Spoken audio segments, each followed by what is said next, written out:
ಜಯಂತಿ ಯುವ ಮಹೋತ್ಸವ ವೀರಭದ್ರ ಸ್ವಾಮಿ ರಥೋತ್ಸವ ಜಗದ್ಗುರು ರೇಣುಕಾಚಾರ್ಯ ಪ್ರಶಸ್ತಿ ಸಮಾರಂಭ ಈ ಪವಿತ್ರವಾದಂತಹ ಸಮಾವೇಶದಲ್ಲಿ ಪಾಲ್ಗೊಂಡು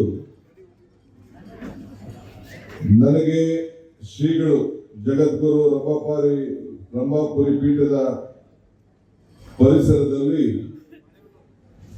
51 ಅಡಿ ಎತ್ತರದ ಶ್ರೀ ಜಗದ್ಗುರು ರೇಣುಕಾಚಾರ್ಯ ಮಾಂಗಲ್ಯ ಮೂರ್ತಿ ಪ್ರತಿಷ್ಠಾಪನೆಯ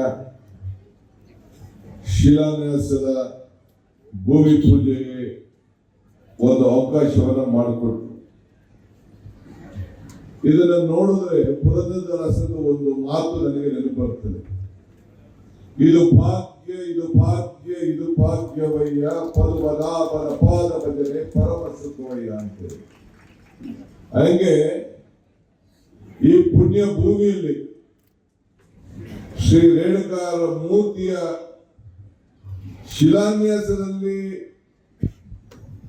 ಪಾಲ್ಗೊಂಡು ನಿಮ್ಮ ಮುಂದೆ ನಿಂತಿರುವಂತ ಒಂದು ಭಾಗ್ಯ ನನಗೆ ಸಿಗ್ತಲ್ಲ. ಇದು ನನ್ನ ಭಾಗ್ಯ, ನನ್ನ ಭಾಗ್ಯ, ನನ್ನ ಭಾಗ್ಯ ಅಂತ ಹೇಳಿ ಭಾವಿಸ್ಕೊಂಡಿದ್ದೇನೆ. ರಂಭಾಪುರಿ ವೀರ ಸಿಂಹಾಸನಾಧೀಶ್ವರ ಜಗದ್ಗುರು ಶ್ರೀ ವೀರ ಸೋಮೇಶ್ವರ ತಾಯಿ ದೇಶಿಕೇಂದ್ರ ಶಿವಾಚಾರ್ಯ ಭಗವತರ ಮಹಾಸ್ವಾಮಿಗಳ ಪಾದಗಳಿಗೆ ನನ್ನ